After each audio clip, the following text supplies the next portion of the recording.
AP News, I'm Hyatt.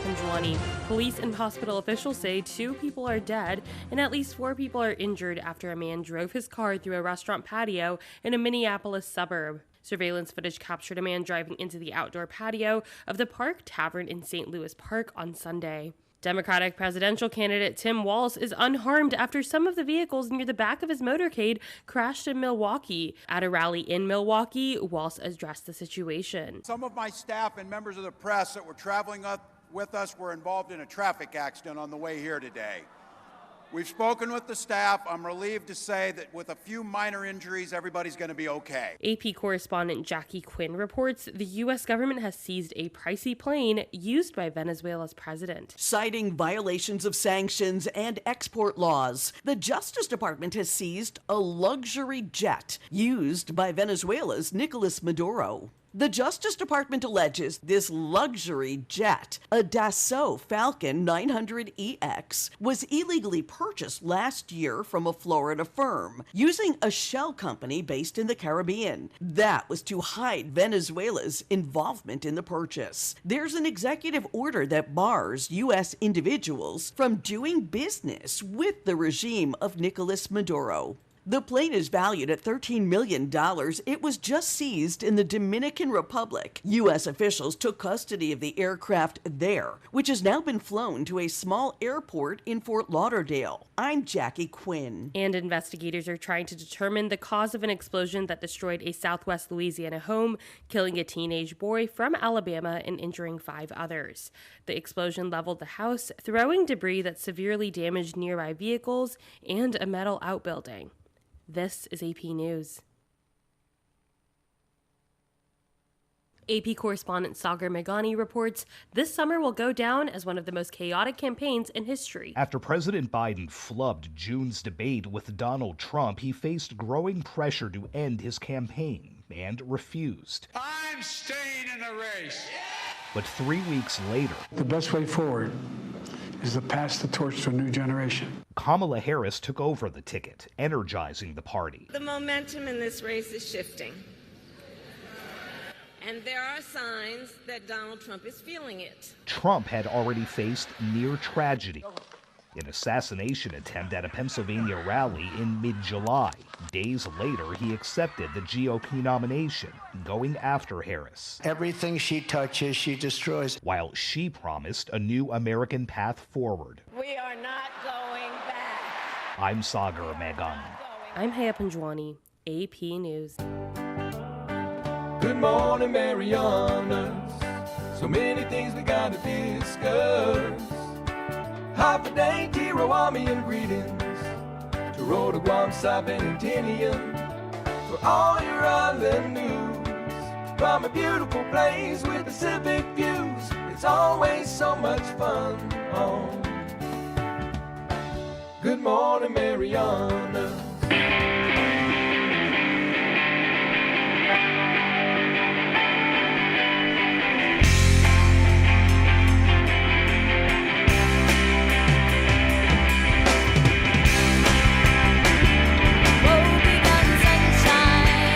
Good morning, Marianas. It's Tuesday. It's Telephone Tuesday. But it's Tuesday. Isn't it great to start your work week on a Tuesday? It feels like you're already ahead of the game. We are winning the battle of going to work. One day at a time, one Labor Day at a time. Is this not the coolest thing? Starting work on a Tuesday, getting up, knowing that, only got 4 more days to knock out. This is pretty sweet. It's a great way to start the week, knowing that Monday is already out of there. You don't even have to worry about that anymore. Good morning, everybody. Hey, it's a great day out here in the Marianas. You can see behind me, it's sunny. You want to look out there in the street? There you go. Look at that. Yeah, there's clouds. That's not so bad, though, right? I mean, look at how dry that is. Yeah, there's some puddles. Yeah, we can deal with that. Puddles, not a problem. We're doing okay, though. Look at traffic's moving along just fine. The clouds are just going by, just passing by. Just taking a look at Saipan on their way out further west. It's not that bad. It's 83 degrees outside right now. It's actually gorgeous. It's like the ideal day. 85% humidity might be a little high for some folks, but hey, it's not that bad. That's what we're reading up there at the airport. We're looking at pretty decent weather all day today, actually. We got some partly sunny skies, scattered showers and thunderstorms that'll probably make their way around here somewhere. High near 88 today. The wind's going to be pretty light, and a pretty good chance of rain, though, about 30% chance. That's going to pick up a little bit more as we get later into the day, into the afternoon. Sorry. That's the wrong button. That is the wrong button. You know, I posted that I think we got a lot of that stuff figured out, and I think we did. It's weird how changing a couple things around here, a little wire here, a little input there, trying something completely different, and it works right now. So, hey, we're going to take it. I think we got this cat licked. All right. Anyway, tonight we're looking at a bigger chance of rain. It looks at 40%. Again, the wind's going to be super light. Scattered showers, thunderstorms, mostly cloudy, low around 78. Tomorrow, more of the same, actually. We're almost exactly the same, only a little bit hotter. We're looking at scattered showers, thunderstorms, partly sunny skies with a high near 89, light and variable. Wind becoming south-southeast 5 to 8 miles per hour. So the wind's going to change a little bit on us, and 30% chance of rain. But coming from the other way, not sure how that works, but tomorrow is usually the day we end up getting Landon Adlet from National Weather Service, and hopefully he can explain all this stuff to us, because it's Greek to us. We'll take it while we can. Hey, good morning, Piling. Thanks for being here. Luisa, thanks for tuning in. Great to see you, too. In fact, let me pull up the other screen here for the other folks who are watching on the Good Morning Marianas channel. Ooh, somebody message. We also reached out to some folks to join us on the air today. We'll see if they're able to. If they can't get in, hey, we just saw the story about this legislation that was going through, and want to be able to get get you some information from the lawmakers themselves. Talk about something that looks like it could be pretty good for the CNMI. Speaking of what could be pretty good for the CNMI, man, you guys are waking up to all kinds of great news. We got someone who's looking at opening up the Hyatt. I know you guys had a great weekend. I know you had a lot of fun. It was Labor Day weekend in the Marriott. Sunday was the big Labor Day. It's not like a gathering, assembly, or whatever, but this massive celebration of local labor. And all the government agencies together having all kinds of events, tents, food, more food, and nothing but the food. It was just a great celebration of culture more than anything. Also, we had the first ever Islander softball tournament here in Saipan. Scoba ended up winning over Pound Town 8-7 in the championship game. That was playing on a field that you'd never normally play on. They would call that one for rain for sure. I mean, it was soaking wet. It was not just puddles. There was one big puddle. It was sloppy all over the place. But they were able to play. The game ended when Pound Town was actually coming back. And they had runner interference off of a great ground ball, and that's what they had to call the game on, and nothing else you could do. But it was a good game. Hey, good morning, Eric. Good to see you, too, from Guam. Hey, you're saying hey to Joe in Guam. That's awesome. And Caleb, good to see you, too. Thanks for tuning in. But it was a great softball tournament. Now, I know they had one in the mainland, too, and that's usually the big one. But right now, it's hard to even try to afford a flight to get to Guam on United. So it was great for everybody there. Hurrah. But it was great that we were able to have something like that here. And it was great. It was so much fun. People were having a good time. Even the team that lost in the finals, they were out there dancing on the field in between pitches, having a good time. Like, people were just celebrating that we were out here being, just one big happy community out here. It was something to be seen. And folks, the CNMI is different. If you're from here and you're living somewhere else, you know it. You absolutely know what you're missing. You know what you're missing. I know you left for whatever reason that you left for. I don't need to know what that reason is, but you left for some reason. But I know you're missing it. I know you're missing back here at some point, at some level. This community, this food, this together. This is the place that you miss.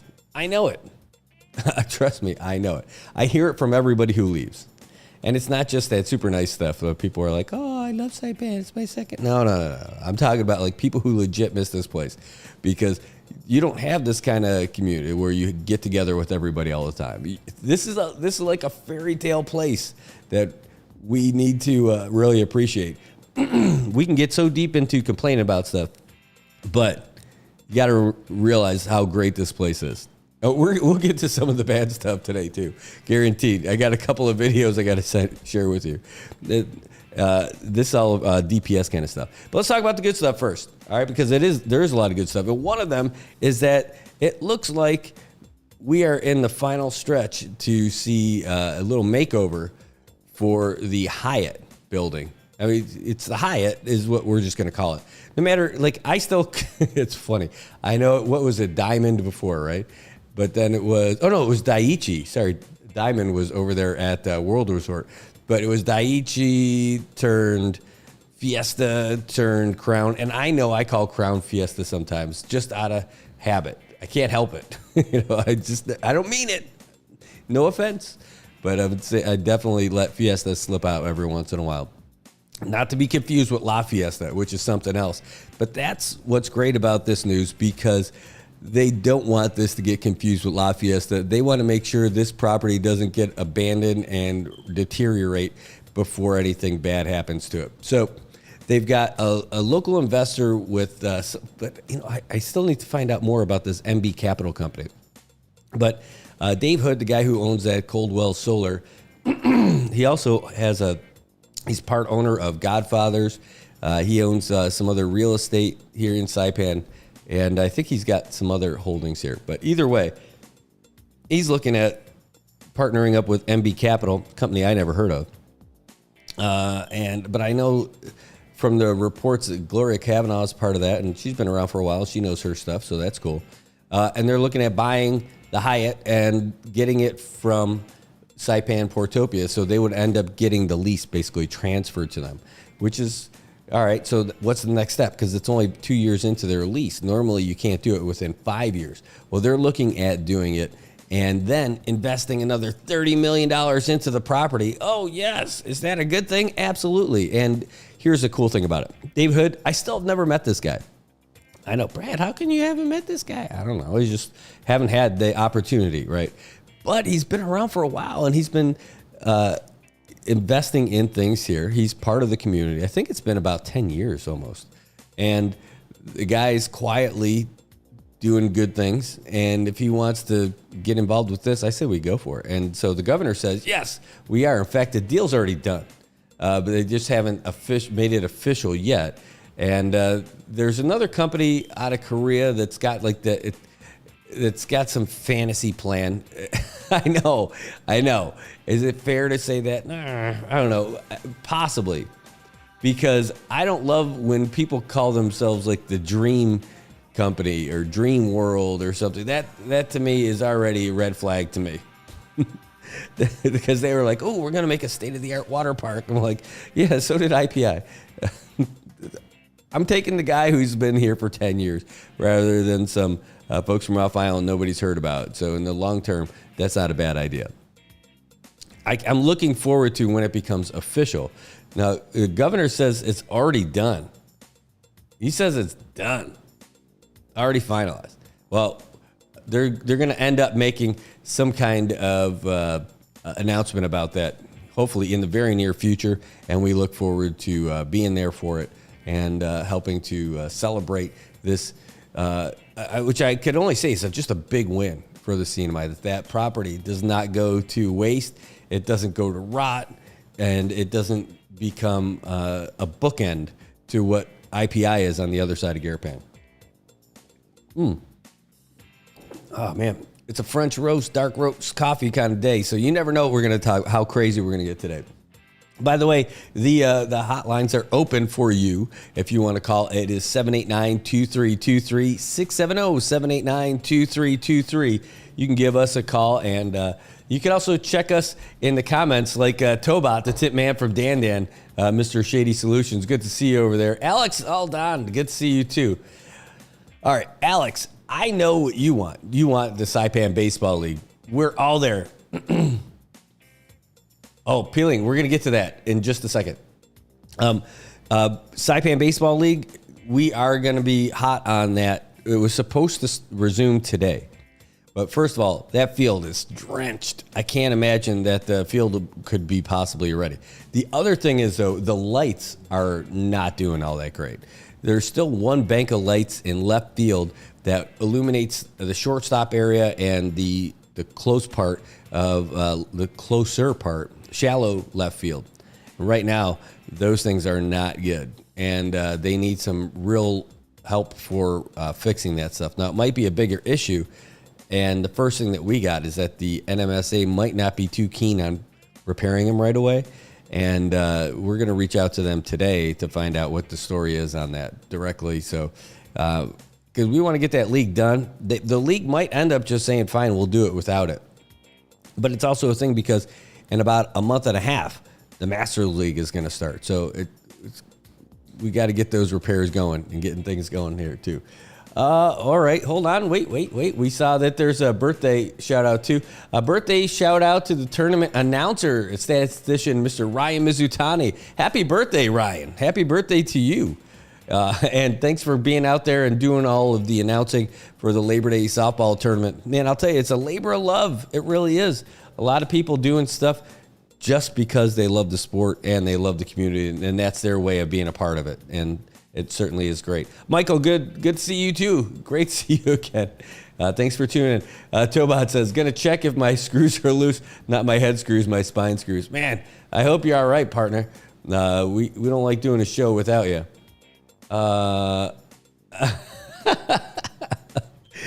I love it. Luis is like, hey, normally I'd say there's nothing wrong with a few screws loose, but those screws are important.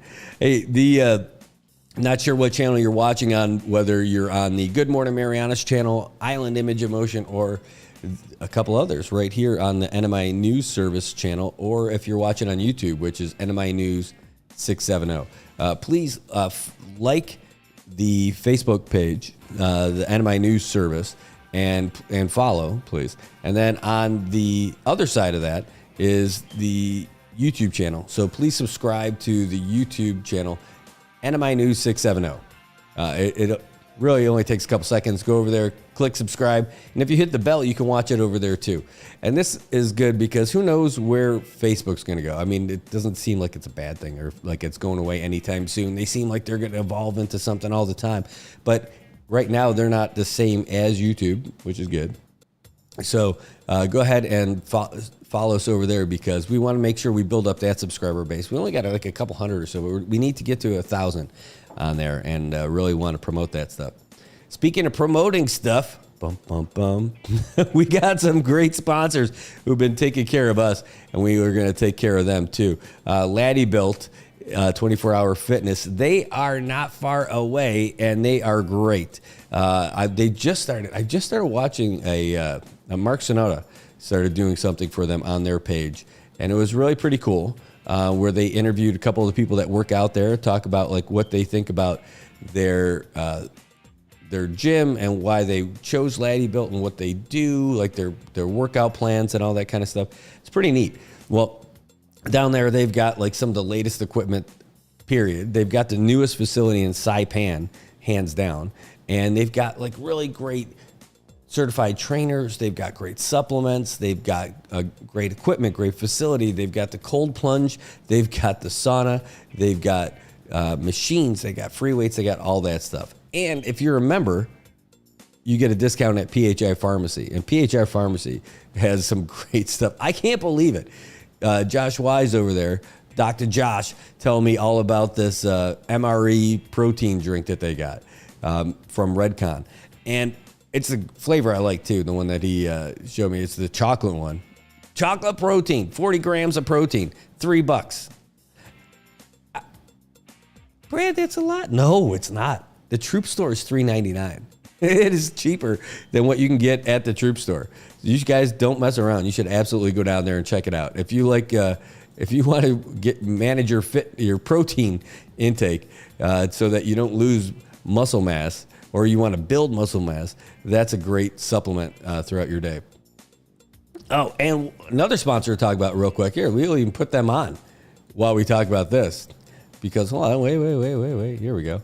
Woo! Yes, Pacific Dental Spa. Paradise Dental Spa. Well, it's in the Pacific, so I guess we're close enough, right? No, Paradise Dental Spa.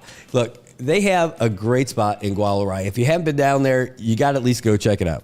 Tell them we sent you. Say, hey, I heard about this on Good Morning Marianas. I heard about it on the news. Go check them out. They want to be your dentist. If you are worried about how much it costs, especially if you have Medicaid. If you have Medicaid, ooh, are you in luck? Because they cover all kinds of stuff. You got fillings that you need? No problem. Extractions, boom, they're covered. That's fine. No kidding. It won't even cost you anything. There's no expenses to that. No out-of-pocket costs for that. And if you've got kids who are 20 or under, pretty much covers everything, including cleaning. And that's like no out-of-pocket cost. So go down there. And don't wait till you have a toothache. Go down there, check them out anyway. Introduce yourself. Of course, say you heard it from here. But give them a call, 234-4040, 234-4040. You really need to go figure out why everybody's talking about these guys, because they love people and people love them. And here's the other cool thing. If you've got Medicaid, it's got to be like the most refreshing thing to hear it. How many times have you heard it in the news or on the radio or people talking like, sorry, we don't accept Medicaid because there's like payment issues? No. They want you if you've got Medicaid. They're inviting people who are Medicaid recipients to come down there and check it out and see why they're the place for you. They want you if you have Medicaid. It's not the other way around. So give them a call, 234-4040. Just go in there, get a checkup. Maybe you just are driving by, you want to see what the place looks like. And then, tell them you heard it from us for sure. Say, hey, we heard about you on the news. And let's see what happens. I'll tell you what, this is just a little sneak peek of something that's coming up. They have got the best deal for insurance too. If you're Medicaid, we're talking about Medicaid, but there's another deal coming up because open enrollment's going to be coming up in a couple of months. And when they do, they have the best deal for you. You should already start thinking about it because their coverage is $4 per paycheck. If you have the government insurance, $4 per paycheck for a single person. If it's for two people, it's a total of $5. And if it's your whole family, $6 a paycheck. I know if you're in the government, you're locked into what you're locked into, but the open enrollment is coming up. And I'll tell you what, you should make the switch because that deal is unbelievable. Nobody touches that deal. We're going to have them come on and tell us more about it. But man, first of all, you spend a little bit of time with them, you're going to love them anyway. But once you start hearing about these deals, you are going to be over the moon. All right, so let's get back to talking about some of the other stuff that we've got going on today. And we were talking about the sale of the Hyatt and how we're hopefully coming to the finish line on that one. We aren't, however, coming to the finish line on what's going on with IPI. IPI is not anybody's favorite company out here, especially if you did business with them, because they probably owe you money, because they owe everybody money. And they're going into bankruptcy proceedings, and then they're trying one way, and then they're trying another way. And that's kind of their history since they got out here, just trying to get their way all the way. They're going to start, at least they'll be consistent. One thing you could say about IPI is that they're consistent in trying to change every deal for their favor as possible. It's their company. That's what they should do. It was good while it lasted. Let's say that. When the money was coming in, it was pretty nice. When it stopped, it was like when she was good, she was very, very good. But when she was bad, she was horrid. Oh, my God. That is the IPI story. Well, all the way down to the finish line now, because there was this guy who was going to lend them $7 million. Remember we talked about that when they were coming up to the Commonwealth Casino Commission and trying to talk about their latest agreement. Help us out, give us a break. Let's change it again. We're getting a loan. Well, they owe like the CNMI like $100 million, give or take a few million. And they owe other businesses a lot of money too. I'm just talking, that's like government. That's how much they owe us in fees and all this other stuff. Well, this guy comes along who was going to offer them a loan for like $7 million, ended up only giving $1.5 million. And now the guy wants to buy it, that facility, for like $10 million. Pretty sweet deal for him, right? Yeah, it's a really good deal for him. That doesn't do anything for IPI. So the government right now is in this weird spot where we're trying to get money from IPI for what they owe us. And also, you want to see some progress happening with that building, something with it, because you don't want to have this terrible looking, dilapidated, unfinished, rotting, potential infused business in the middle of your tourism district. At the very least, it's a great conversation piece. If you're looking for a silver lining, that's it. But in actuality, it's terrible looking, and we need to do something with it. So anyway, this guy comes out saying that he wants to buy it for like $10 million. The problem is that I think he's so close to IPI already that it's nothing more than, IPI would still really own it through this guy, and nothing would happen with it. And we'll go through the same cycle of nothing happening and broken promises and altered agreements all the way through. Again, it's like you can't work a deal with those guys because every deal you make, they break. Really? It's like your worst best friend, IPI. Anyway, we'll see what ends up happening with that. We are not nearing the finish line in that one.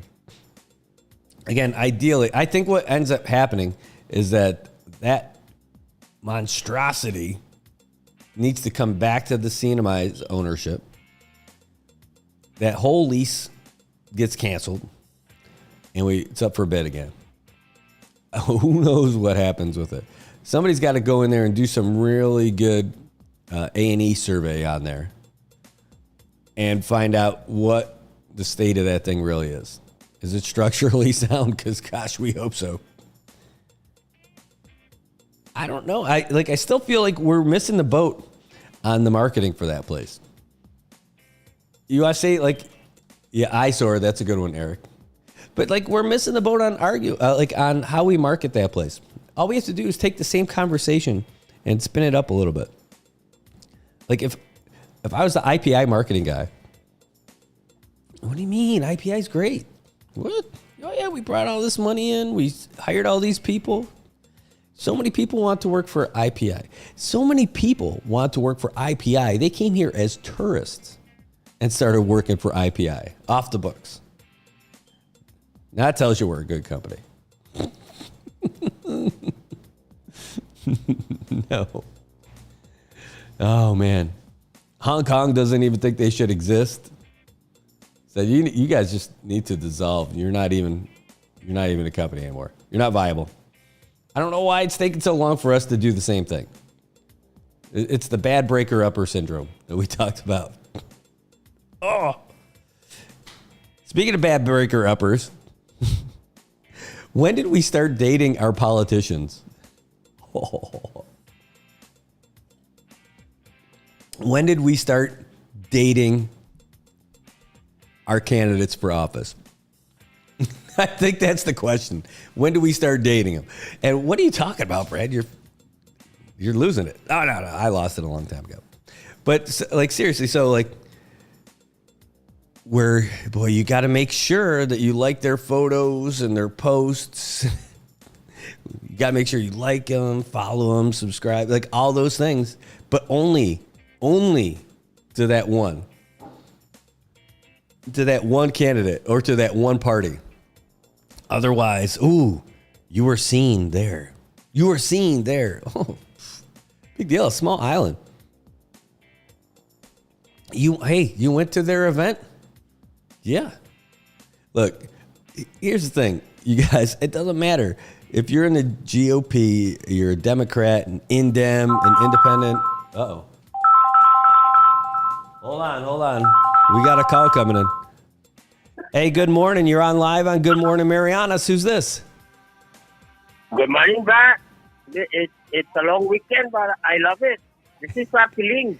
Piling, great to hear from you. Thanks for calling in. How's it going? I'm fine. Very fine. I just want to share since we're on that topic with IPI. Yes, sir. So we can only imagine, and wonder before they allow that casino to come in next. Mm-hmm. they put in place rules and regulation and all of this, you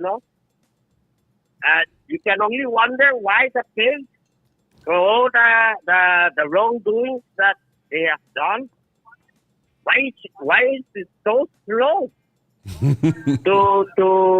settle the issues with ICI? You can only wonder. It's just my opinion. I think deep down, ICI paid off some political high officials, and you can only wonder and imagine the place this ICI is heading. It's already too much, and we all know the issues with ICI from hiring outsiders as tourists and hiring workers from another country and not paying them and putting them on barracks, no sanitation, no nothing. And it's you can only imagine. You can only imagine, even on our government side that enforces rules and regulations, you can only imagine why it's so slow. It's slower than a turtle. It's slower than a snail. That's all, Brad. I just want to share that out. Well, thanks so much. I love it. Slower than a turtle, slower than a snail. That should be their new. That'll be their new slogan. I love you, Brad, and our people there in the Marianas. We deserve something better. Gone. That's right. Yeah. Well, thanks. Yeah. Thanks so much. I love you guys. Have a good day. Love you too, brother. Thanks for calling. You have a great day. That's Peeling. He's one of our regular commenters and callers, and it's great to have him on the show for sure. And if you guys want to call too, the numbers are open. It's 670-789-2323, 670-789-2323. All right, so I'll get back to that, what we were talking about, Luisa. Like, what do you mean? What are you talking about? Like, talk about, like, when did we start dating our candidates? Like our politicians, people who are running for office, when did we start dating them? All right, now let's not get crazy. You're not dating them. Well, it feels like it sometimes because it's like, oh, geez, I can't be here. I can't associate with you because, I'm hanging out with this one. And they're going to like question why I'm hanging out with you and spending time with you. Like, no, you like your photo, you like your post, you like your follows, all that kind of stuff. How can you follow that person? Like, hey, why not? Can't you like everybody? Hey, why'd you go to that event? Because I can, I mean, really, that's it. Like, literally, it's okay. Oh, wait, hold on. This is a good thing. One second. One second. Yeah. No problem. Anytime. All right. So anyway, that's getting back. One of our politicians, speaking of one of our legislators, messaging, trying to get them on the show as well. But so getting back to that though, like going to these events and going to these other things should be a good thing. You're trying to gain some information and maybe end up getting some good food out of it too, which is not a bad thing. Hold on 1 second. Great. Remember, it's 670-789-2323. And then I'll have to delete that typo. And there you go. Thanks. And I hate doing that typo, Greta, instead of great. How many times have you do that? But so, that becomes a problem. Like going to those things, I like going to my friends' events, whether they're in the party that you're in or not in the party you're in. I don't think that should be a big deal. Whatever their job is, whatever they're running for, whatever their elected position is, people are people, friends are friends. And that job that you have is not your forever job, or that elected position you have is not your forever elected position. People are going to be in different places, in different jobs and different positions out here. and we're still going to live here. So you get to choose. Are you going to pick a party over a person? Are you going to pick a company over a person? No, absolutely not. We're going to be friends with that person or you're not. And if you're a friend of somebody and somebody's going to that other thing, you shouldn't hold that against them either. People want to learn about different things. They want to hear from people. You can't just try to quiet them by saying you can't be friends. Do you know what I mean? Like, that's it. It's not a party thing. It's not a party thing. It's a party thing, like going to a party, but not like a political party thing. And that should be the way all this stuff works. So don't get all like, because really everyone's part of the same party. It's like the ego party. It's like, be my ego. Like, that's it. You get all jealous when people want to go to other people's events. Unless it's at the same time as yours. Maybe then you could say so. All right, let's see who. Havday, good morning. Thanks for calling. Good morning, Marianas. Good morning, Brad. This is Congressman Castro just calling in regarding your inquiry about our recent passage of our House bill. Yes. Hey, good morning, Congressman. Great to have you on. Great to hear from you. And we've spoken with you before about some of the stuff that you're doing, and just saw about that legislation about these tax incentives, and love to hear more about it. Okay, so in regards to this recent, first of all, actually, when I first came into office, one of the issues that we wanted to address are our policies. Because a lot of our policies haven't been really taken a look, like we haven't taken a look at it like in detail. And listening to like a lot of the business community, especially from the small business, whether it's zoning or permitting. Sorry, I'm getting a lot of messages. And whether it's zoning or permitting, oftentimes these processes take time. And some of them, might not be necessary. So specifically in regards to this tax bill, given our economic situation, for how many years we've been focused on one source market in terms of revenue. So with this digital economy advancement, it's looking at other industries, and which industry is that? It's mainly the digital industry. And why is that important? It's important because given our limited natural resources here in the CNMI, we're not like the other bigger countries that have a lot of raw materials for production. We have to look at what markets actually make sense. And I'm not saying we are going to abandon tourism, that, it's always good to have it's always good to diversify your economy. But with this specific bill, it aims to incentivize more digital-based businesses. And why is that? Because digital-based businesses have the highest gross profit margin. And and we also have the opportunity. We have a lot of educators on island. Most of them have a master's degree. They could easily be educational consultants. And who are their customers? Their customers will be the world. So our number one asset is our people, and this bill aims to, support our people and also make it fair. So, why is this important for us, like some industries? So, let's say you're trading securities. Sometimes, maybe like when the market goes down, you need to your investor might want to trade. But they're actually trading at a loss. But because of the way our policy is, they're still going to have to pay taxes. So, some of these policies need to be tweaked, and that's exactly what we're doing with this bill. The Republic of Palau years ago switched, actually. They did tax reform where they switched from BGRT to Palau Sales and Service Tax. And I'm not saying that's what we're doing. We're still going to be with BGRT. We're just exempting things that, it doesn't make sense to have BGR on.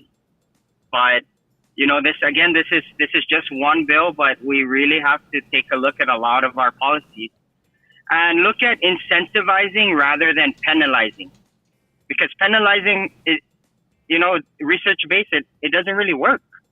We have all these penalization laws in place, but yes, we do need to beef up enforcement, but how can we do it better?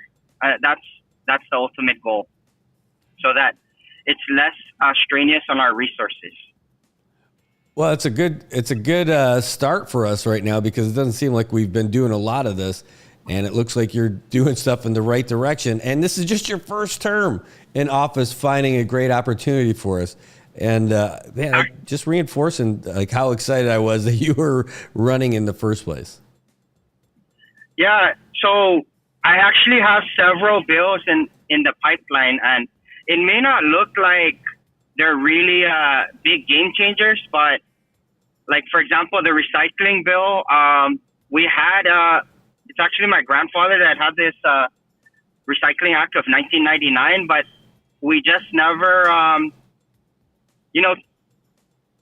took it and ran with it. Like, the department that was responsible for it, just like it, they haven't been doing it. So if you look at all the litter, all the trash that's everywhere, if we had this new version of my bill pass, which is based out of what my grandfather did years ago, it's incentivizing people to clean up after themselves. And you have many other states that have done this, and even the Republic of Palau did it in like late 2000s, and it's working for them. So if we were able to pass this, most places call it the bottle bill, but Mm-hmm. where the like beverage containers are 5 cents and you return it, you get your 5 cents back. Yeah. If we were to pass this bill in the CNMI, it's going to allow us also to reduce taxes, like container taxes, because no longer do you need to tax the items so that you can provide money to Parks and Rec or MBA to clean up. We're going to put that back on the people that are responsible for littering, which are let's say you bought a case of beer and then you just threw it in the jungle. Someone's going to take that and recycle it, and you just lost like $1 worth of cans. Somebody just gained, so like it kind of changes the game. And it's like the same thing I tried to do with the junk cars. Rather than people collecting junk cars, trying to salvage them for parts, if we were able to incentivize by giving them a $300 credit if they turn it into the junkyard, Mm-hmm. that's going to change the game in terms of people hoarding junk cars in their residences, which is, zoning's been citing, but it's some of these things take too long. So we really have to look at the root cause and how to make it work based on research. Yeah, they say that you see the ads where they're available for parts and stuff like that, but at some point, people aren't really looking for those parts. They just want to get rid of those cars. They become an eyesore, and they don't know what to do with them. It becomes a health hazard, and then at the same time, our community, our villages, our residences, they're not designed to be like a mini you pull it junkyard. Like, they're designed to be residences, and but penalizing it works sometimes, but not all the time. Oftentimes incentivizing would go a lot further. Sorry, I think somebody was trying to call or message. I'm asking them to maybe they've got a question for you. But that deal with the junk cars is a really big deal, because you can see them all over the place. I mean, just in the road to my house, I know I pass by at least like one's got a whole bunch of them, like right at the bottom of my street. It's got a whole bunch of cars that have just been sitting there for a long time. And there's one that's been there for so long it's all overgrown. The jungle has taken it back, and maybe that is like it's officially registered to Tongan, because that's it. But yeah. Oh, go ahead. So Initially, we tried to introduce that as a local law. Our legal counsel cleared it. Most of the members agreed. But then when it went up to the AG's office, they were like, "Oh, we have to make this a Commonwealth-wide law just because based on where the funding source is going to be." So we're going to be reintroducing that law or that bill, and hopefully we can get it through because, recently I was in Guam and I was, they have an even bigger junk car issue, and we don't want it to get to that level. Yeah, Guam's almost famous for the amount of junk cars that they have. The Guam bombs all over the place. And in fact, there was that guy years ago who was doing that dancing video in countries all around the world. And they usually do like a nice tourist spot or something. The place he chose to do it in Guam was in front of some burned out junked cars on the side of the road. And I also wanted to take the time to talk about some of the bills. We also have several, I introduced some litter-related bills. And, just out to the community, we can provide all the trash bins and all the resources. Congressman John Paul himself, he's been providing trash trailers for residents of Precinct 2. So, wow. So there's no reason why you cannot clean up, So, but it all comes down to, enforcement. And that is why earlier in my term, I introduced litter enforcement and transferring it to the mayor's office. The mayor is a law enforcement officer. He's going to get that done. Jeez, that's a massive deal. And speaking of Precinct 2, isn't that the cemetery at Mount Carmel? That's Precinct 2, right? Yes, Precinct 2. Chalancanoa, Susupi, and parts of Tinasiso and Aslito. Right, and so that seems to be like the biggest litter place outside of the cemetery all the time. I don't know why people think they could just throw their trash over there. It stems down to culture. Growing up, we always picked up after ourselves. Conservation is actually not a new thing. It's embedded in our Chamorro-Carolinian culture. But, over the times, things change. And, it just comes down to initially, in coming to office, we wanted to provide more trash containers and but you don't want the cemetery to be a dumpster. If we put more trash containers, it's going to grow. Mm-hmm. Right. So I don't think that's the ultimate solution. We did have that plan in mind, but, because of resources, literally, we have to prioritize based on our financial situation right now. Is it, do we give the money to medical referral or do we buy cameras for our precinct? Right now we're kind of cash strapped, but we're trying to get there. But hopefully with some of these bills being passed and giving agencies the proper authority to enforce the litter law, we won't need cameras. Sometimes it just takes being caught once and making sure the penalty is reasonable, not to the point where you're going to keep doing it again, but you're going to learn from it. But I believe more in incentivizing and rehabilitation. So just a prime example of that is our DOC outreach program. The inmates, the training that they're getting in terms of construction, and those are skills that they're going to develop. So when they do get out, they have something that they can use to improve their lives rather than going back into crime and going back to that cycle. So incentivizing and rehabilitation is more of the approach that we're trying to take.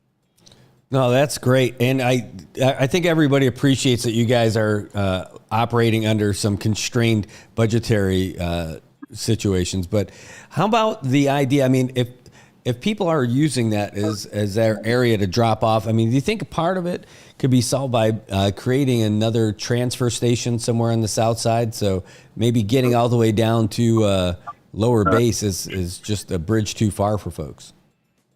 Yeah, I believe that's in the works. Precinct 1 congressman and also DPW and Department of Public Lands are working on that for having a convenience center for for that. But just to let you know from experience, like we found people that live like 5 blocks and then are throwing it in the jungle, right? And then we report it to the appropriate authorities, and it just gets lost in the sauce. It doesn't get there. So that's why we really need to look at our policies. And for years we had some of these policies in place, but are they working? Are we appropriating the right amount of resources and funding to the agencies that need to carry out that mission? Are we, and at the same time, do they have the adequate equipment? Do they have the adequate staffing? Sometimes it's just a little tweak on the policies to make it work, and that's what we're doing here. Well, thanks for that. We definitely appreciate it. I love that idea of the trash trailers in Precinct 1. I remember even a couple of years ago, they ended up doing like big appliances and furniture removal in Precinct 5. That was Rep. Staffler did that with Rep. Lozama. They had a bunch of folks over there, and they did it in Cagman, and I know they did it in Conatable, which was a big one. And I was just like, I couldn't get over like how difficult it is to get rid of that kind of stuff and find a way to get it down there. But they were able to do that in the villages. I imagine this was a big win for folks in Precinct 2 also. I would take advantage of it if I was in Precinct 2. That's for sure.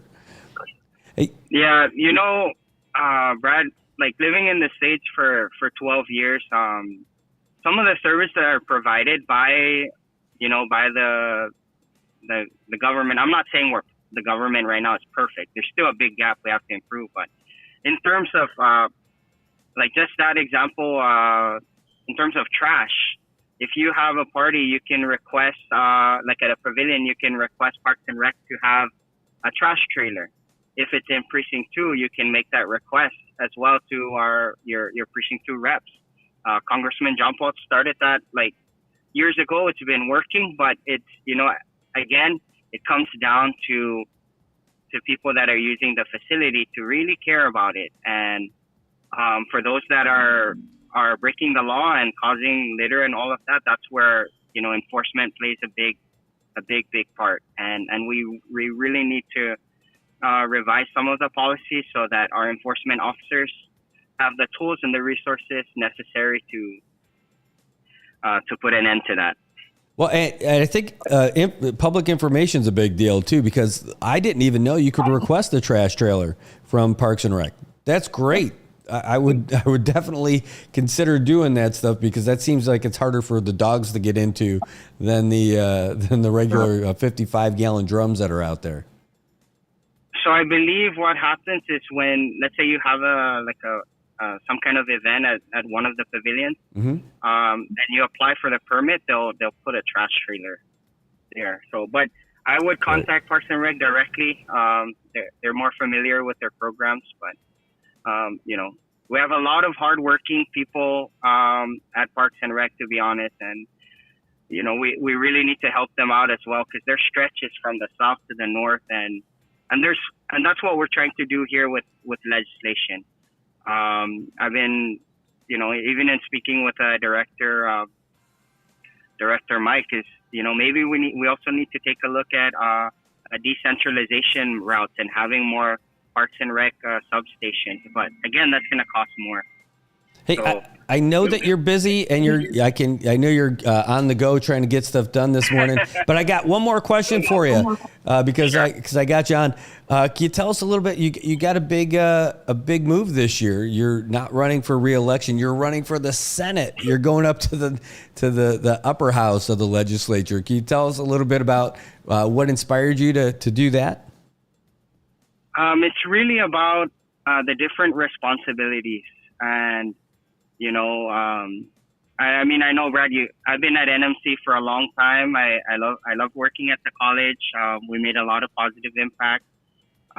It was really a big pay cut switching from being a director at NMC to being a public servant at the legislature. But the reason why I took this hit is because trying to reduce the gap, like reduce the gap between what the government is, what the people expect, and what the government is providing. And a lot of it stems from policies. And the House's responsibility is revenue generating bill and appropriating money to the different agencies. And the Senate's job is really to make sure that the government is running efficiently. The Senate vets the candidates that goes into the different line agencies for the government. And the Senate has more time to look at these core issues and really see if it's working. So no matter how much money we appropriate to the different agencies and programs, if we have policies that are not working and are actually hurting us, then it's we're not really going to get to where we need to be. If you look at food stamps, we're still using paper. I know they're going to be switching to electronic EBT, but the process, right? Mm-hmm. Even to renew your driver's license, it's still paper-based. You still walk in. Like all of these things, these services, we need to look at it. Our power situation, investors, if they're going to invest in here, that's the first thing they're going to ask you is, how much is your electricity? And the other thing they're going to ask you is, how educated is your people? Before, like when I first studied in college, my first major was manufacturing engineering. So I've been into two of the top semiconductor factories in the United States, onsemi and Microchip. And for any like business like that to come in, you have to solve some of those problems. Like, do we have an engineering program to train our workforce? Do we have affordable power? And with all the money that's been coming in from the federal government, we can actually change the game and make power more affordable for us. So even if you're making $20,000, the median household income is around $20,000. We can actually help people increase their discretionary income by doing things like investing in infrastructure to make the cost of living more affordable. If we have more affordable power, then that's going to mean people have more money to spend instead of half of their paycheck going to utilities. So, we really need to keep a lot of these, take a look at a lot of these policies. And that's why the Senate seat is really important, because we need to make sure that our government is really working for us and not the other way around. Well, that's a great point. When you talk about the utilities, with the government rates, and we won't go too deep into this, but it just seems like we're really paying power twice. We're paying for those bills twice. When the government rate is the highest rate, right? I mean, so it eventually is almost like a subsidy for the individual end user, right? And then when those government agencies don't pay, and then that money gets put, that bad debt gets put into the fuel adjustment charge, which goes back to the residential rate. So everybody ends up paying for that taxed amount that gets allocated through the House, right, to all the government agencies when they figure how much they need for utilities throughout the year. So we're paying for that, and even if they don't pay for that, then that bad debt goes back into the FAC, which goes back into the residential rates for everybody. So you're right. If we end up getting a good, affordable plan for a CUC, we'll be in some good shape. And hitting the infrastructure, while it might not look as sexy or as shiny as opening up new things, it is a vital part for what we're doing. So that's what you're looking at doing in the Senate. That's going to be exciting stuff for everybody, and it's an island-wide race. You excited for the island-wide thing? Is it a lot harder campaigning for an island-wide versus just the precinct? To be honest, precinct 2 may be small, but because it's stretched out. It's the heart of precinct 2 is pretty much the birthplace of the Commonwealth. Everything started in there, so families are scattered. So even though we ran in precinct 2 and it's a smaller precinct, it pretty much felt like an island-wide campaign. So yeah, I'm pretty excited. I'm excited because I'm excited for the work that we're going to be able to do, with all the things that really need to happen. And, it's all about, we were talking about power not too long ago. And when I say there's programs out there, it's like we have the technology. If every household had solar panels, instead of us buying diesel from mobile, we can be buying excess power from these residents, especially like low-income communities. There's way to make our money work for us, and we really should be building our asset column and not our liability column. And I know that sounds very fancy and all, but it's basically investing in infrastructure will pay off eventually. Like, it will pay off and give us more, it'll make our life, quality of life a lot better. Like, if we didn't have to buy bottled water, like 5 gallons, if it was like in Rhoda, where the residents of Rhoda can just drink from the tap, that's going to save $200, a month. So, we just have to look at also history. In the United States, when we hit the Great Depression, what did the government do? They invested in infrastructure. They invested in the grid. They invested in highways. So even what's happening right now, we got to look at the bigger picture. When Beach Road is fixed and there's more sidewalks, people can be walking. It's going to improve healthcare. And then at the same time, it allows our opportunity for locals to get involved in being entrepreneurs, like having a street market or something along the road. But again, the best way to predict the future is to create it. So despite, all the doom and gloom that's going out there, we have to do something about it. And we can't just sit down and expect things to fall from the sky. Well, I hear you. That's absolutely right. Well, geez, thanks for joining us this morning and talking more about this tax incentive bill.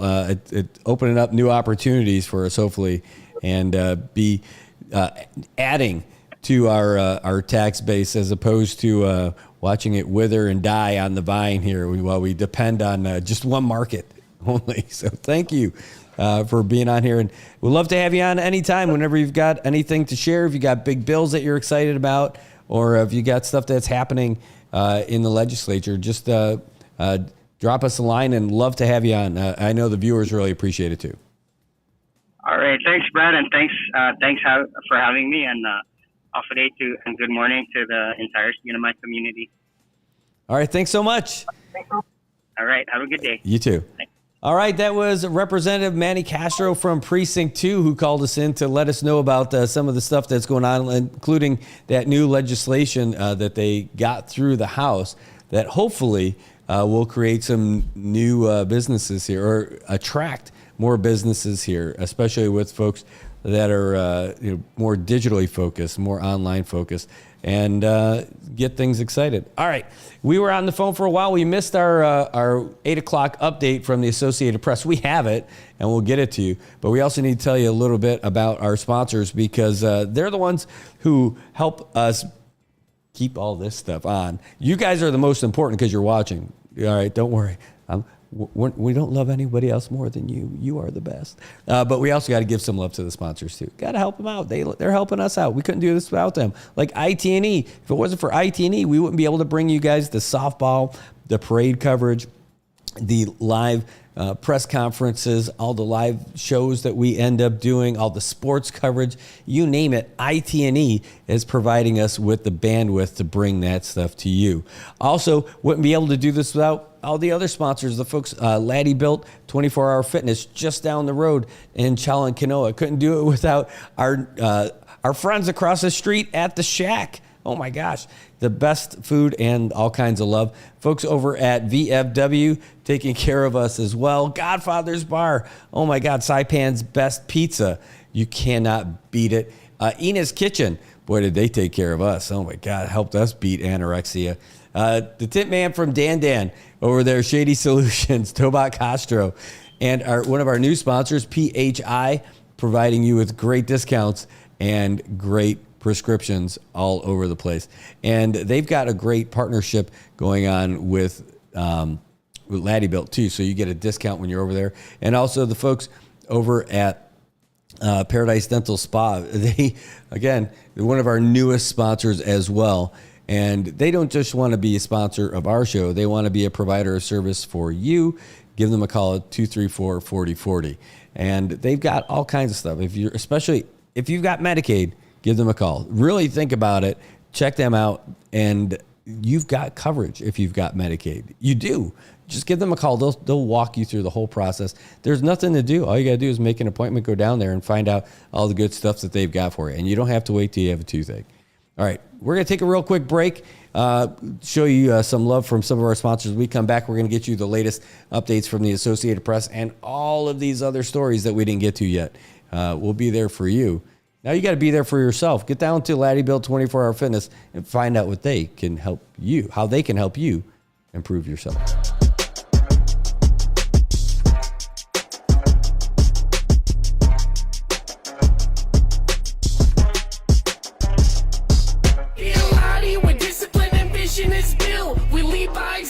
Persistence to build, be the inspiration they witness approve. We do what we do by the rules in the book. Be a Lottie where discipline and vision is built. We lead by example, persistence to build. Be the inspiration they witness approve. We do what we do by the rules in the book.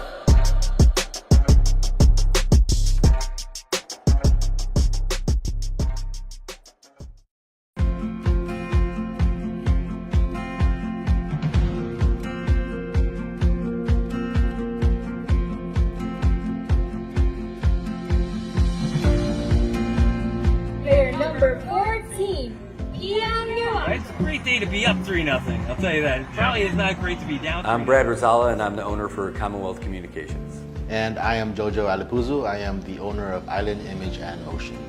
And this is our joint venture, Sideline Studios. This whole concept that we have of doing all these live stream productions and covering news and doing live shows and everything, it wouldn't happen if we didn't have a great partner like IT&E, someone who could handle the bandwidth and provide it and then get us what we need when we need it, and then be a real partner for us for all the events, whether we're doing live sporting events, broadcasts. All of these things happen because of our partnership with IT&E. With IT&E providing us with the fiber and point-to-point and even the MBRs, it's just a great piece of equipment to use when we're broadcasting our sports, our events, our performances, especially our cultural performances. And it's just great to share our culture here in the Marianas with the world. And IT&E has been there from the get-go. The thing I like best about working with IT&E is how willing they are to come out and find a solution. Even for Liberation Day, we thought we had a pretty good solution for our live stream setup, and it turns out that we did not have the right setup that we thought we needed. That day, just before the parade, reached out to Paul and said, here's our situation. What do you think? He's like, we're gonna figure this out. While he's sitting there barbecuing, getting ready for the parade to start, he starts burning up the phone lines, calling everybody in IT&E, what can we do, what's the right solution? They left their families to do this stuff and get us the equipment that we needed to broadcast live. That's over and above. That's on a holiday. That's when he was out there spending time with his family. That's why IT&E is just the best, just really in touch with the people and the community. I recommend IT&E to everybody. Tell them the options are there, and you can choose whoever you want and then figure out what you think is the best. But when you're ready, when you're tired of having your calls disconnected or not having service, then you reach out to the guys from IT&E.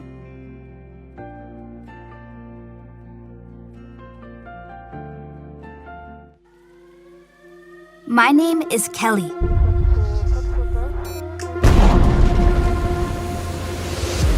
I've never been good at giving up. And that's okay, because I have big plans. This might sound crazy right now, but someday, I will be the captain of my own ship. The captain. Attention on deck. I'll steer through new waters. And I'll stand up to the biggest storms. Me and my crew will fight back against the toughest enemies. I'll lead the sailors on my ship, my way. And together, we will always do what is right.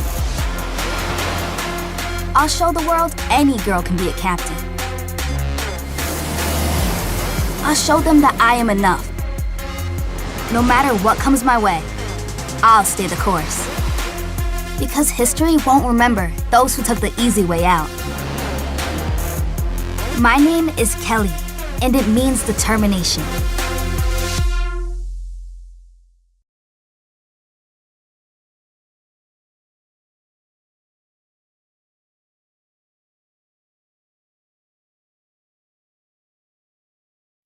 After the deaths of 6 hostages, Becky Quinn reports there have been high-level meetings at the White House on the situation. President Biden flew back to the White House from Delaware with reporters waiting. Mr. President, do you think it's time for Prime Minister Netanyahu to do more on this issue? Do you think he's doing enough? No. He was asked, now that an Israeli-American was killed, are negotiators closer to finalizing a ceasefire and hostage release deal? We're very close to that. Biden spoke with the parents of Hirsch Goldberg Poland, the 23-year-old among the 6 hostages killed, Hirsch's mother at his funeral. Finally, my sweet boy, finally, you're free. Thousands thronging the cemetery in Jerusalem. A national labor strike to demand a ceasefire was ended by an Israeli court. I'm Jackie Quinn. Israeli Prime Minister Benjamin Netanyahu is pushing back against the pressure to close the deal, saying he will not give up continued Israeli control of the Philadelphia corridor, a narrow band along Gaza's border with Egypt, a demand that's emerged as a major sticking point in the talks.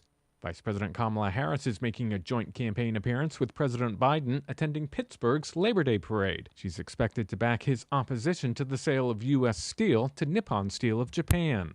And New York City's West Indian American Day parade was marred by a shooting. Hyatt reports. Police said at least 2 people were wounded by gunfire. The shooting happened hours after the parade kicked off. Police said details on their conditions and the extent of their injuries were not immediately available. An annual Labor Day event in its 57th year, the parade turns Brooklyn's Eastern Parkway into a kaleidoscope of feather-covered costumes and colorful flags, alongside floats stacked high with speakers playing soca and reggae music.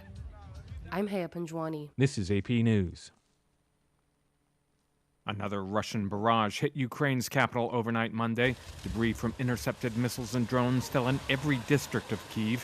The Interior Ministry says only 3 people wounded. Lawrence Brooks on Who's Been Keeping Watch. Angelina and her 5-women unit called the Witches of Bucha drive to a tree-lined position near the capital's suburb. Her team's job is to shoot down Russian drones that terrorize Ukrainian civilians and energy infrastructure as more men are sent east to the front line. She says it means she can help her mother sleep peacefully at night and help her siblings safely go to school and see their friends. Angelina is one of 70 women recruited into the Bucha Defense Forces in recent months. Angelina is also a doctor and says seeing the numbers of wounded Ukrainian soldiers was one reason she decided to volunteer. I'm Lawrence Brooks. And I'm Ben Thomas, AP News. Thanks for listening.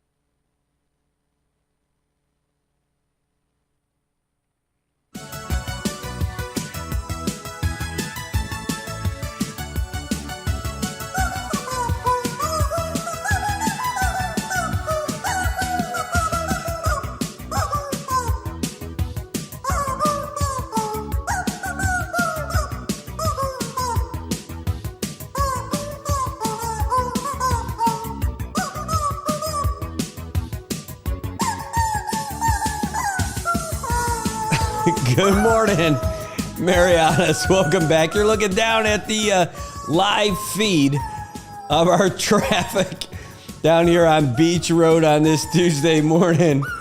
Can I hit the high note? Oh, no, they can't do it. The chickens can only do so much. Hey, welcome back, everyone. Thanks for tuning in to Good Morning, Marianas. The chicken stuff, man, they just can't get over it. Yeah, happy birthday, Ryan Mizutani, who spent the weekend doing the PA work over there at the first the first Islanders softball tournament here in Saipan for Labor Day, which was great that we're able to have that. I mean, we watch with a little bit of jealousy when we watch these guys in the mainland enjoying it. All these folks who get to go out there and travel and experience what that's like in the mainland. I mean, we've got it here.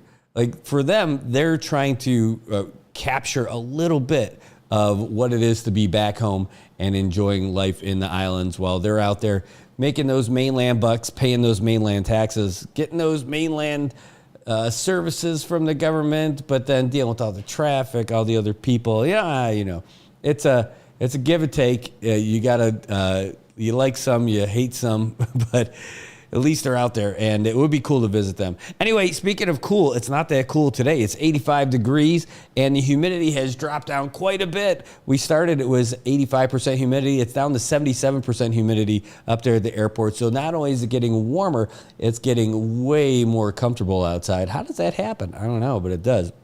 We're looking at some scattered showers and thunderstorms throughout the day. Partly sunny skies with a high near 88. We're getting pretty close, too. Southeast winds from 5 to 7 miles per hour with a 30% chance of rain. That's not so bad. We'll take it. Faux show. All right. Speaking of taking it, we have been taking all kinds of calls today. We've had a really good opportunity to hear from our community. So Peeling weighed in a little bit on IPI, and we just had Representative Castro from Precinct 2 call in to tell us a little bit about the legislation that they've got going on. So thank you so much, Congressman, for weighing in and letting us know what that tax bill is all about. Because, you know, we see some of the stuff that's happening. We're not familiar with all of it. And, you know, you only get so much when you're reading the paper. It's great to hear directly from the source. And by reading the paper, I mean reading it from anybody, right? Not just the newspaper. But, you know, hearing from the sources directly is the absolute best way to go. Well, unfortunately, we had some stuff that happened over the weekend that wasn't great with regards to some sake in our community. I'm telling you, these guys getting brazen, too. Broke into the CTSI facilities over there in Lower Base, and they went up to the WIC administration office on Navy Hill. The WIC people, women, infant, children, they stole all 4 tires off their truck that they have to get stuff around to different folks. I just can't believe it. I just can't believe it. These guys are brazen. So we've got a little something about that for those guys. So we're going to show that to you first. And we want to make sure that you guys can see it too. So here's a little bit about both of those. From the information is all from Department of Public Safety. The photos and the videos come straight from them. If you have any information about it, you can call them at 664-9001. If it's about a crime, you can even call 911. And if you don't want to get people to know your name and all that stuff, but you could possibly get some money, you can call Crime Stoppers, 234-7272. That's the Crime Stoppers line. They pay up to $1,000 for an arrest and conviction. The Department of Public Safety seeks the community's assistance to identify 2 people responsible for 2 burglaries and theft reported on August 31st. The first incident was reported at the WIC Administrative Office located in Upper Navy Hill. At about 6:15 a.m., a security officer assigned to the Commonwealth Healthcare Corporation was monitoring surveillance cameras when he noticed 2 people at the WIC office removing tires from a white Ford pickup truck that was parked at the office. Responding officers arrived at the scene within minutes and found the pickup truck with all 4 tires removed and stolen. Officers later recovered 2 of the tires in a nearby jungle area during the search for the suspects. The suspects were described as a female wearing a black shirt, black pants, and a black hat, and the other being a male with no shirt and using only camouflage short pants. The second incident was reported at about 10:49 a.m. at the CTSI storage facility located along Industrial Drive in Puerto Rico. Employees who arrived at work discovered tools were scattered inside the facility, and 3 heavy equipment truck batteries were taken from inside the facility and moved to a break area outside. Surveillance recording revealed that a lone female wearing a black shirt, black pants, and a black hat entered the facility through the gate at 5:53 a.m. The same person left the facility at 6 a.m. a.m., successfully stealing one Napa brand heavy equipment truck battery. Each of these cases remain under investigation. It is believed that both incidents were committed by the same people. Anyone having information about these incidents may call the DPS Criminal Investigation Bureau at 670-664-9042. They may also call DPS headquarters at 670-664-9001 or call Crime Stoppers at 670-234-7272 if they wish to remain anonymous. DPS also encourages the public to call the emergency line 911 to report a crime or an emergency. The department. All right. Well, now you heard it. That's it. We actually have just something without all the production thing, but just to show you like some of that raw footage of what it was. All right. We still got the flashing lights and stuff, but don't get too crazy about it. This is the one at CTSI. This is the raw footage of what happened. And you can see apparently they walked right in the main gate. Oh, hold on. Sorry. They walked right in the main gate and walked out with a couple of those batteries. They ended up leaving them in the break area out there, and only ended up getting away with one of them. And but with the intent of getting more. I'm not sure what happened, why they only got the one. Maybe they got spooked. Who knows? But the police think that it's the same person, the same two people that did both of them. And that's just a shame. Again, I can't believe they hit the WIC office too, right? The office that's all about women, infants, and children. That's the site they went after. And it's not good for anybody if they end up going and hitting that kind of stuff. all right, I'll get over it. So, but we shouldn't, as a community, again, we need to find these guys. If you know who they are, if you recognize those folks, let's see if we can't just do a slide with both of their photos. Do I not have that? Let's see. Maybe I could do that for you. I'll lower the volume down on this one so we're not listening to it. Let's see. Let's just transition to this real quick. The department, and you guys could still hear me, right? I think so. So what I'm going to do is just pause this video at this, right? Pause. So when I transition, hopefully it's still paused, right? And you're able to see, is it still muted? Yeah, it is. Good. So you can see those two right there. Those are the folks who DPS is looking for right now. If you recognize them. Now, they said the guy didn't wear a shirt, but it looks like he's got a flannel. Kind of looks like a blue flannel to me. In fact, I can open this up in the other window. Maybe that's the best way to show it to you instead of freezing it right there. So let's go to pictures and DPS and just show you. Here, we'll go to the main. Sorry. Well, I try to do this for you here real quick. Just want to say, like, if you have any idea like who these guys are, you can make some money off of it through calling Crime Stoppers. That's what they do. Hold on, let me open this up and put it in the other window so you guys can see it. Now, this guy in particular, right? I mean, it looks like, let's go to the share screen. Share. Purdue. Like this guy, let's talk about it. They said they just had camo shorts and no shirt, but that looks like a flannel shirt to me, right? Doesn't that look like a flannel shirt? So maybe, somebody's got like one of those blue flannel looking shirts, the camo shorts. The guy's, he's got like a kind of distinctive look, right? It should be pretty easy to find. Maybe that's too much of a zoom, right? You can't tell it from there. Eyes looking a little evil there. But this, again, should be somebody that people got to know who this is, right? Gee, sorry about the zoom in and zoom out. This guy, this mouse is a little crazy. But, pretty skinny guy. Maybe it's all messed out. That's why. But, like, he's got those shorts. Those are pretty, pretty distinctive, right? You could notice him. He's walking around with a big old tire. If a guy like this who just all of a sudden came into 2 new tires. Again, that's the WIC office on Navy Hill. That's right next to that restaurant. the Lighthouse restaurant. Again, sorry about the runaway zooming. That's this mouse for sure. And then he got his accomplice too, right here.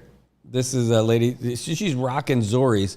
Looks like some oversized Zoris too. You can't really tell what kind they are, but it looks like they are way too big for her feet. Maybe she's borrowing someone else's Zoris. You can get a good picture on the how big that tire is. And what do you think that she's got on her hand? Oh, that's a backpack. She's carrying. It looks like that she's got. If I'm seeing that right, looks like a backpack and the tire. Maybe that's the tools to take the tire off. See if you can tell anything distinctive about her. But based on like the shorts that she's got and everything, it looks like it's the same lady. Yeah, damn, she stole Zori's too. Louisa. Yes, she was busy. But it looks like the same person from that video, right? The same, see, with the black clothes and with that white on the side of the shirt. You could see that in the video for sure when we were showing the raw video of that one, where there was a little bit of white on the side. But yeah, so it looks like some kind of strappy bag kind of thing with the pink straps. And that's who DPS is looking for. They think it was the same two people who hit the WIC office. And the WIC office, I mean, it's right there on the road. And they did this during the day. Yeah, it's on the weekend, but this is starting to get just crazy ridiculous. So you can't, like, you're stealing the truck tires off of a government vehicle. They're stealing the fuel out of private vehicles. I can't say that had anything to do with these guys, but these guys are the tire people, and also the ones DPS believes are the ones who did the break-in over at CTSI. Start to stealing those big old industrial batteries.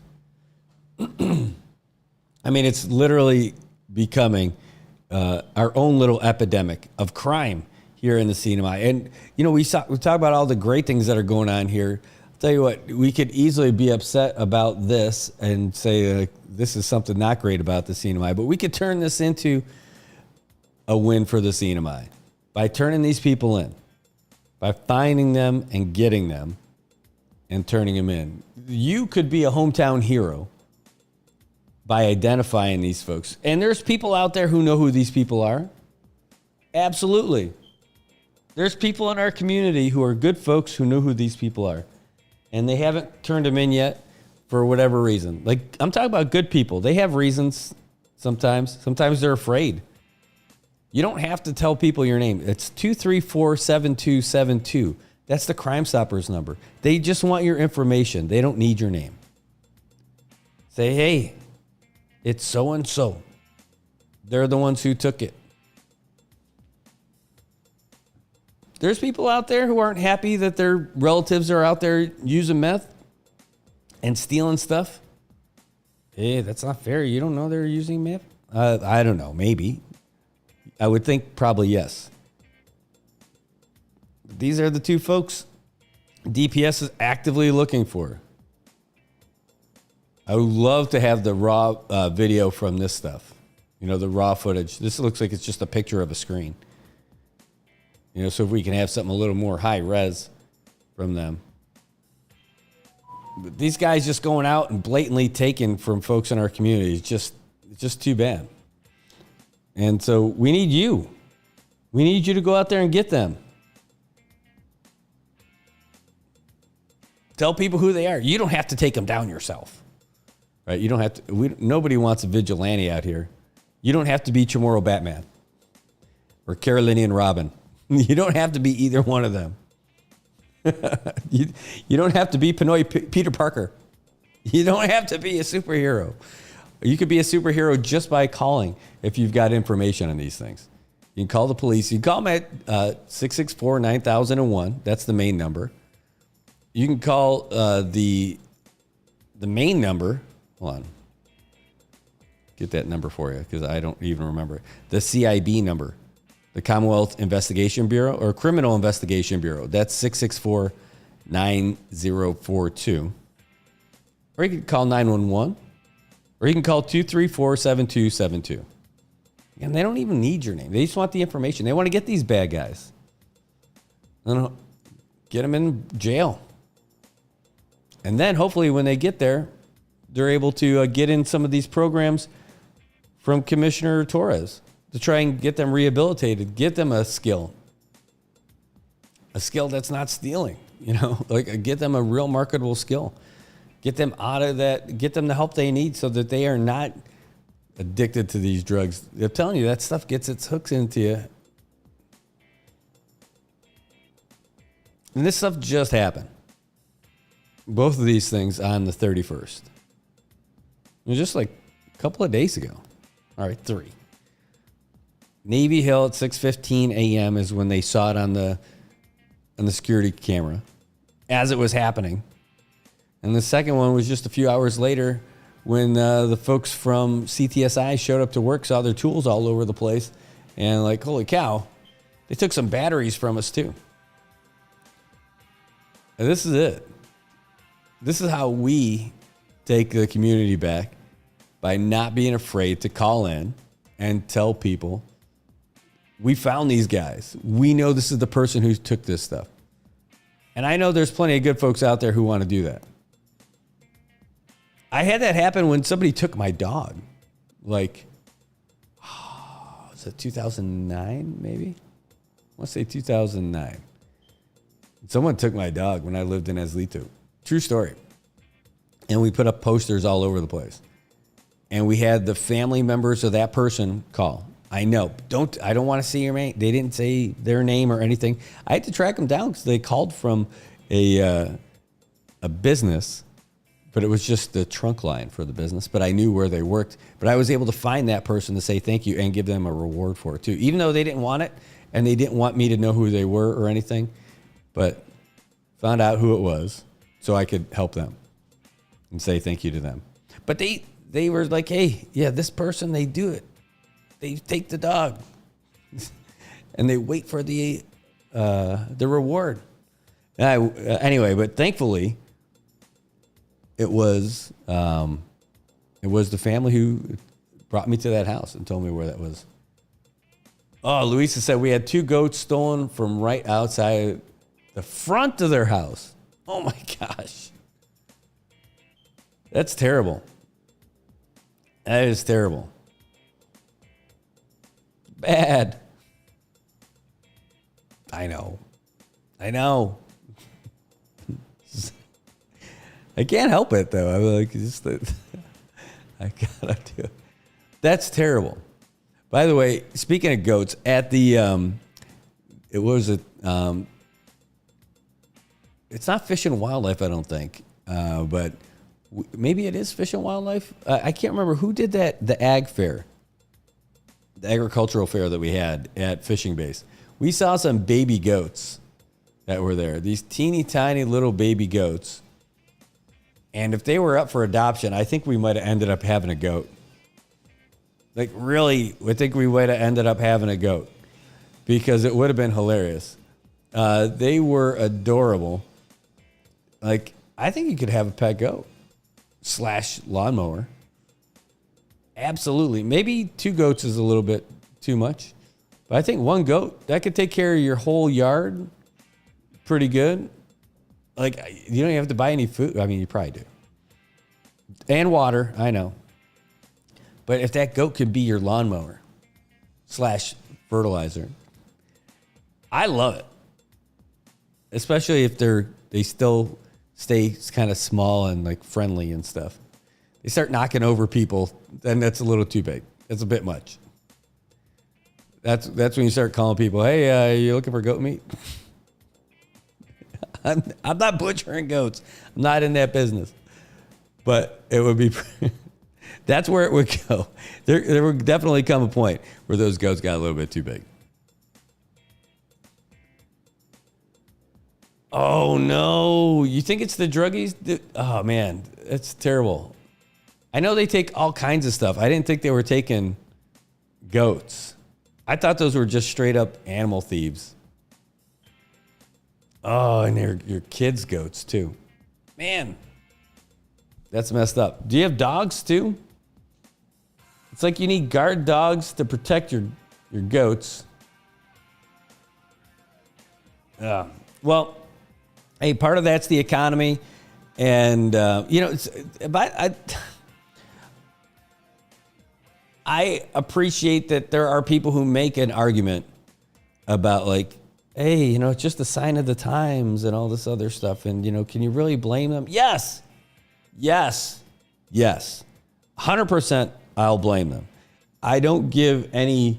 I don't like unless they're like, I stole a loaf of bread to feed my family. Okay, that's different.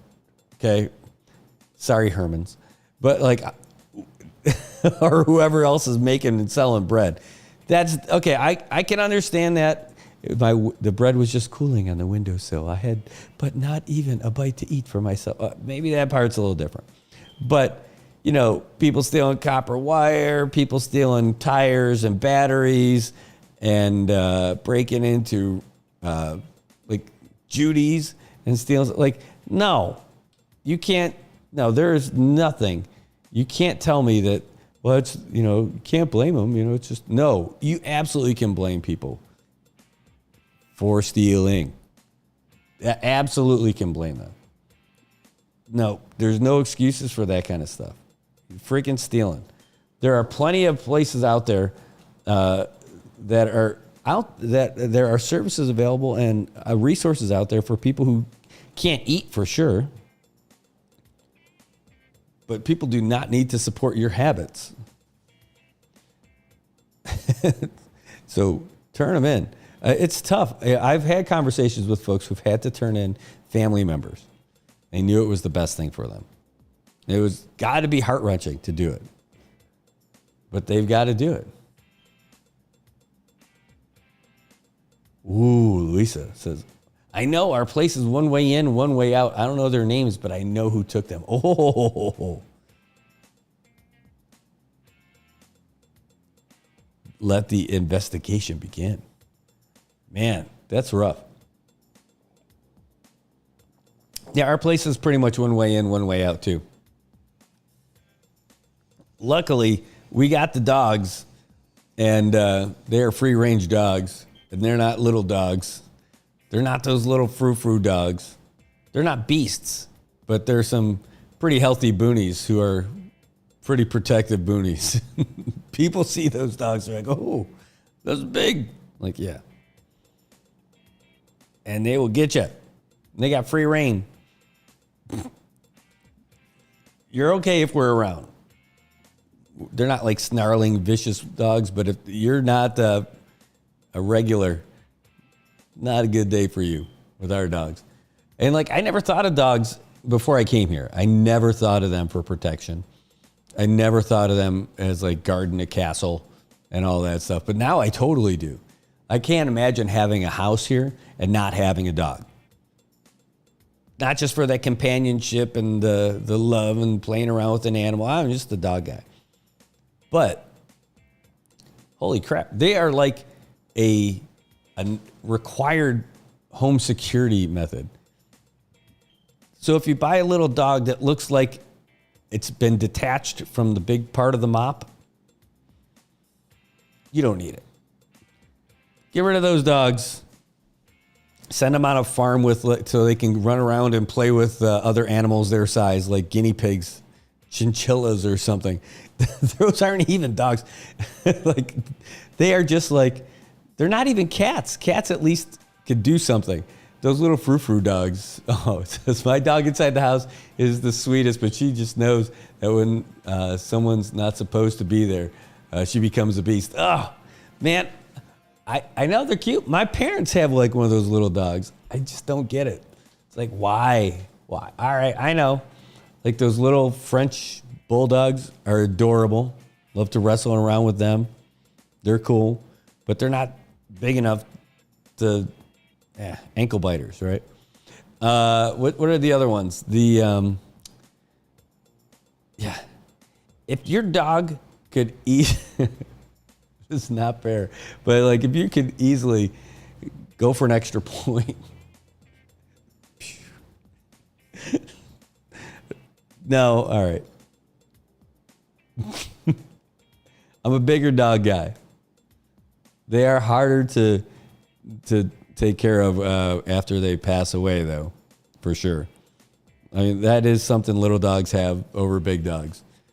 The size of the hole that you have to dig. So maybe that's when I get older. I have to keep getting progressively smaller dogs. So I don't have to dig as much. She's like a mini German Shepherd. We rescued her, and it was the best decision that we've made. Aw, love her. Send us a picture. Send a picture of your puppy in our comments. Love to see your dog. Absolutely love to see her. All right. Well, it is 8:53. It's amazing how fast this time goes by, so fast as we're cruising along over here. And, man, CUC is such an important part of our community. It's got to be the most important agency that we have. And if you don't think so, go through a super typhoon. You start losing power and water, you find out right away who's the most important. You can live without power. You can't live without water. Well, CUC's got a bunch of stuff going on right now. So one, they just named a new CFO, and Betty Terlai. We talked about it yesterday. So that is great. So awesome. As for they've got other issues going on, though. Trying to get money from different agencies, and sometimes it's companies. Well, they tried to get one case tossed out of court. It's like over 11 years old with Coca-Cola, where it has to deal with a billing dispute where Coca-Cola is saying, hey, we don't owe you that much. And it's taken 11 years for them to get to the bottom of it. They've had like an in-house adjudication. They said, hey, no, you owe that much. And they're appealing that. They're taking it to court. So CUC tried to get that thrown out of court. And the judges said, no, you guys, we're going to look into this. So we'll see how that works out. But the other one is CPA, another embattled agency that's having some issues out here. Now, they say that they're currently paying their bills as they should, but they're saying that they owe, oh my gosh, $53 million in arrears. Holy cow, that is exactly part of your fuel adjustment charge. $53 million in bad debt from, oh my gosh, is awful. Between them, sorry. That's the hospital. Oh God. I'm like, them too? No, sorry, guys. Hold on. Don't worry. CPA is doing better than that. It is, the hospital owes over $53 million, which is so funny because when I worked for the utility about 10 years ago, the hospital owed like $33 million. So they packed on another $20 million in the past 10 years. Ooh. I see the comment there. It says, dogs are really great for security, but seeing some dogs who are tied up all day just makes me tear up. Oh, man, I hear you, Glenn, because our dogs aren't tied up. I said they're free rein. They're free rein. We've got them in the yard and in the house, and they go out in the front. One of our dogs is an escape artist. His name's Henry. He's really more like Harry Houdini. He can get out like nothing. He'll jump over. He can't jump over the fence, but the way the stairs are, he's able to take that like 10-foot plunge, and he's happy about doing it. And maybe it's not 10 feet. Maybe it's like 6 feet. And then he'll go after you. He'll find you. Yeah, we are not tie-up dog people at all. I know some people are. I can't do anything about that. Oh, yeah, I see. Oh, thanks for that suggestion, by the way. I do like that idea. That's probably a good idea. That's probably a better idea than where I got it. Talk about moving the on-air sign back here, moving it over here so you guys can actually see it. All right, I can do that. Coming up next episode. Also, this is neat. So we haven't done this. If you guys have ideas for other shows, other broadcasts that we could do, please bring them to me. Maybe you want to do it. Maybe you want to be the person who's on it. Let me know, because this can be a really great platform for folks, like different shows and all that stuff. You can almost think of it. We're reshaping like how communication goes out here, how entertainment is out here. I mean, we're not going to do a sitcom from here. I mean, we could air it here. I mean, but it would be weird. But we could do it. But if you have like a show that you want to do, and then we could produce it for you, and we'll figure out how to do all that stuff together. But this, what you see here, is not the only setup that we have over here. The whole studio that we've got here, we've got a whole nother room with a whole nother backdrop. We can have multiple backdrops for different shows, different situations. You want to try your hand at maybe doing a show? You don't have to be an expert on doing all this other stuff, because we can produce it. We can run the computers and all that, and the cameras and all that other stuff. You can still do the call-ins if you want to do that. We got all that stuff. We know how to do all that stuff. You'd just be doing the show. It's pretty neat, right? All the lighting, we do all that stuff. We could do that. You could be the host of your own show. Be pretty neat. I'd love to do it. I'd love to get people doing that too. Luisa says, I can't be on your show. I cuss too much and make inappropriate jokes. But if you're ever hanging a drinking, yes. We could, I'm telling you, we could, I think some of the best, so that would be more like a podcast, right?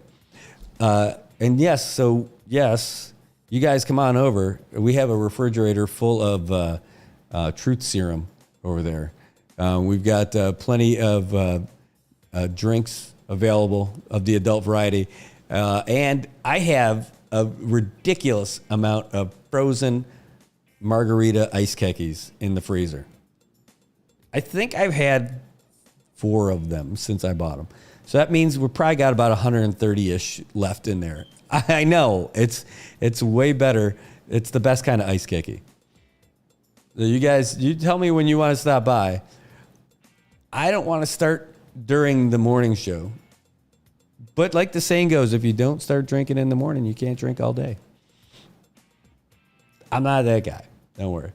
But what I was getting to, though, one of the best podcast ideas was about, I think some of the best conversations happen just organically when people are sitting, hanging out, having a couple of pops, maybe eating some chesa or something. And it's really, it's entertaining, but it's like real.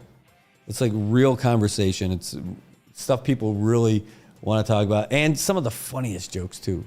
Cussing is fine. I'm okay with that. Inappropriate jokes, I got plenty of them. Unfortunately, my kids are starting to get them now. As a result, #bad influence. But that's it. You can absolutely do that. I'm absolutely interested in doing that. True story. Oh, I know there was something else I was going to get to. Hold on. Let me just take a real look real quick. Did you know that this month is Chamorro-Carolinian Cultural Heritage Month? I didn't know that, but it is. I know in Guam they make a big deal of Mes Chamorro. I just think that's in March. But like, it's really like every month here is like cultural month. But we have an official month for recognizing Chamorro-Carolinian heritage. And it's September, and it was signed as a proclamation on Friday with the governor and lieutenant governor there. They were doing that over there at the Carolinian Oot in Garapan, and that's really cool. So what does that really mean? Well, it means that there's going to be some things happening. There's going to be Cultural Roadmap Island Tour, which is pretty neat. That's going to happen throughout the month. There's going to be cultural displays over the Joe Tenkidzu Public Library, and that's open from 10 to 6 on Tuesdays, Wednesdays, Thursdays, and 1:30 to 7 on Fridays, and then 9:30 to 4 on Saturdays. There you go. There's also going to be public read-alouds over there at the library. There are going to be books written in Chamorro and in Carolinian, which is, wow, that's pretty cool. And the 13 Fishermen's Memorial commemoration is going to take place on September 13th. What else do we have going on? The annual pilgrimage to Managaha for Chief Agarub Day on September 28th. I've never been there for that. And boy, I wonder, maybe, that's something that we could cover, but I have never done that. That would really be something. We hear so much about it. about the cultural significance of Managaha that is more than just executive or master concessionaires. Managaha has a much deeper meaning to folks than just being a place where you have to pay $5 for a life jacket to swim in the swimming area. So maybe that's it. I mean, maybe that's what we end up doing. Let me write this down. September 28th is that big day. I don't know. Have you guys gone and been a part of that? Hold on. September 28th. I'm going to write this down. Sep 28th. Chief. Group Day. Managaha. I've seen some videos of it and everything, but I've never actually been there for that. During that time. I've been to Managaha. Just different. All right. Louisa, my 13-year-old makes jokes like me, and I'm like, well done, young grasshopper. Oh, yes. My son's getting them, but my daughter's getting more of my jokes. And my wife is every day becoming better and better at rolling her eyes.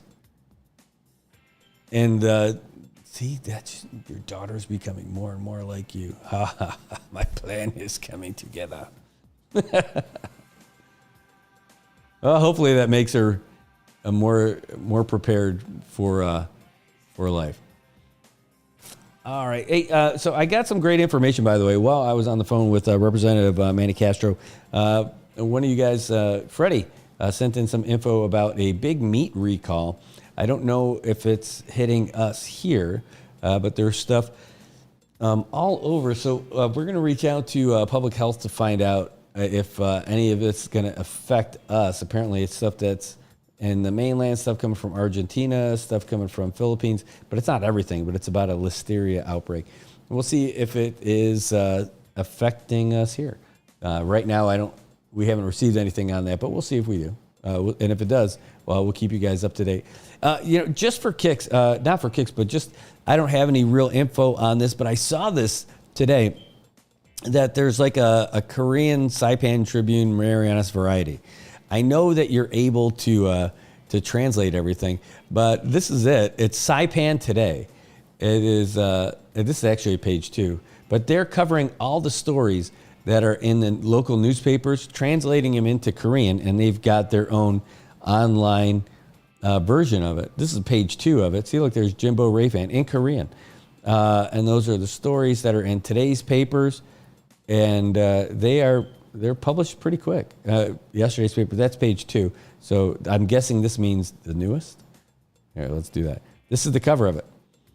And pretty neat. Look, even the fuel adjustment charge, all that in there. Pretty neat, right? So somebody in Saipan is taking care of grabbing all the stories from the CNMI, translating them into Korean, and popping them up there. Now, you could probably just do that with like Google Translate, just a copy and a paste and all that stuff. But I think it's pretty neat. What I like about it is that I think they're missing out on an opportunity. Like, they don't advertise anything here. It's a WordPress thing. I'm looking at it on the bottom. And I think it's pretty neat. There's nothing on there to contact anybody, though. I think they're missing out on an opportunity. It's pretty neat. Maybe we need a Korean segment every day. I mean, it could be anything. We'd call it the Marianas Minute and get it done in Korean, like the top stories. I wonder, maybe we can make an AI person to read that kind of stuff. Ooh. Be pretty neat. All right, folks. Well, we don't have a whole lot left today, but there are some really neat things that are happening, especially this thing about this election, where they were talking about changing the election rules so that you're able to vote anywhere. I am not against this at all. I think it's a great idea. I don't know if they're able to make it work between now and November 5th, and hopefully they could do it sooner. This was something I think Senator Paul introduced this, or was it Carl King Neighbors is is part of this as well. But it's not a bad idea to get people to vote wherever, because in the mainland, as I recall, you didn't have to go to a certain polling station for them to check you off. I think you could almost go anywhere if that place, like the line was too long or something, and they're able to pull up your voting eligibility from wherever you are. And we don't have that here. We have it all in paper right now. And I think that's why they have an assigned polling station, so that they can look up who you are, verify it, cross your name off the list, you vote, and then that's it. So, and each one of those precinct polling stations, that's a pretty big list, right? It's a pretty sizable list. So imagine having the island-wide rolls at every single polling station. That's kind of tough. But they're not just saying island-wide, they're saying Commonwealth-wide, so that would include Rhode and Tinian. Now, would it be a colossal waste of paper if they used the exact same way? Yes, it absolutely would. But could they do it digitally? That would be pretty cool.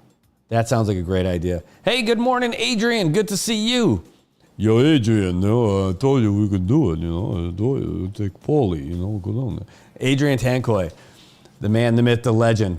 The guy is creative and just awesome to work with.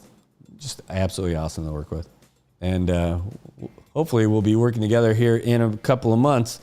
We end up doing this election stuff again this year, because that'd be a lot of fun. And it's funny that you're on now, because I was actually getting ready to wrap up. But I'll tell you what, we're going to do a double dose of AP, because we have the 9 o'clock update that came out. And we also have the sports update about to come out. The other thing is, put this out there now, because I got to put this together now. The NFL Pick'ems. I'll reach out to some of the same folks that I've had this past year, but it doesn't cost anything to join it. But I need to make sure that the people who are in it do it every week. We give away a prize based on how you pick the NFL games during the year. There's no money. It's not a money thing. You don't pay anything to get in, and I'm not paying you anything. But I am going to have a prize for whoever does the best. So we keep track. We pick every game of the NFL season every week, and I pick a weekly winner for each one of those. And we're going to use that as one of our regular updates here, a new segment of the show. And then during the week, this part I'm really looking forward to, is broadcasting during the games. We can't bring you the NFL games. We'll get kicked off right away, right? You can't rebroadcast that stuff. But I don't know if you've ever watched it, but there's a lot of folks who cover that stuff, and they don't give really live play-by-play, but they do comment on some of those and just have a conversation during the games. So I'm looking at doing that for sure during like Monday Night Football, which is Tuesday morning football here, or the Thursday night games, which, it's going to be happening at a reasonable hour here as well. And it's part of me infusing what I like to do with or what I like and what I'm doing. So that wouldn't probably be this same backdrop. This would probably be in the other studio, right in the back over there, and where we'd just add in a new piece of the entertainment puzzle that we got. So really cool stuff. Really cool stuff. All right, so anyway, let's get you guys the latest in the sports. And remember, if you know who these bad guys are who were broke into CTSI, and if you know who the bad guys are who broke into the WIC office and stole their tires right off the truck. They didn't break in, they just stole the tires off their truck. Reach out to DPS. All right. Well, let's get you the latest from, we'll get to sports later, but let's get you the latest update from the Associated Press first, so that you guys know what's happening around the world. AP News, I'm Ben Thomas. Street protests, a strike, and President Biden are adding pressure on Israeli Prime Minister Benjamin Netanyahu to close the ceasefire deal in Gaza after the deaths of 6 more hostages. Shelley Adler on the funeral for one of them. Thousands attended the funeral Monday for 23-year-old Hirsch Goldberg Polin. He was one of the best-known hostages, as his parents had led a high-profile campaign for the captive's release. His mother, Rachel, spoke at the funeral. Okay, sweet boy, go now on your journey. I hope it's as good as the trips you dreamed about, because finally, my sweet boy, finally you're free. And she asked for his help with something so difficult. Now I need you to help us stay strong. And I need you to help us survive. Hirsch Goldberg Poland was found dead along with 5 other hostages in a tunnel beneath the southern Gaza city of Rafah over the weekend. I'm Shelley Adler. Ballots in Pennsylvania will start dropping in 14 days. Vice President Kamala Harris in Pittsburgh. 14 days. And this election is, as much as anything else, a fight for the promise of America. Venezuela's attorney general seeking an arrest warrant for opposition presidential candidate Edmundo Gonzalez. Meantime, Jackie Quinn reports the U.S. government seized a plane used by Venezuela's president, Nicolas Maduro. The Justice Department alleges this luxury jet, a Dassault Falcon 900EX, was illegally purchased last year from a Florida firm using a shell company based in the Caribbean. That was to hide Venezuela's involvement in the purchase. There's an executive order that bars U.S. individuals from doing business with the regime of Nicolas Maduro. I'm Jackie Quinn. This is AP News.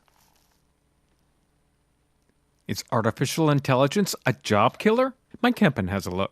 The experience at some U.S. companies suggests AI may not prove to be the job killer that many people fear, and it will probably make workers more productive to the benefit of themselves, their employers, and the economy. The outplacement firm Challenger Gray & Christmas, which tracks job cuts, says it has yet to see much evidence of layoffs that can be attributed to AI. However, the fear that AI poses a serious threat to some categories of jobs is not unfounded. Researchers at Harvard Business School, the German Institute for Economic Research, and London's Imperial College Business School found in a study last year that job postings for writers, coders, and artists tumbled within 8 months of the arrival of ChatGPT. Mike Kempen, Washington.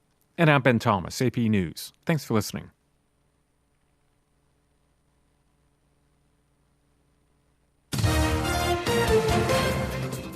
AP Sports, I'm David Schuster. The world's #1 golfer, Scottie Scheffler, won again on Sunday, this time the PGA Tour Championship.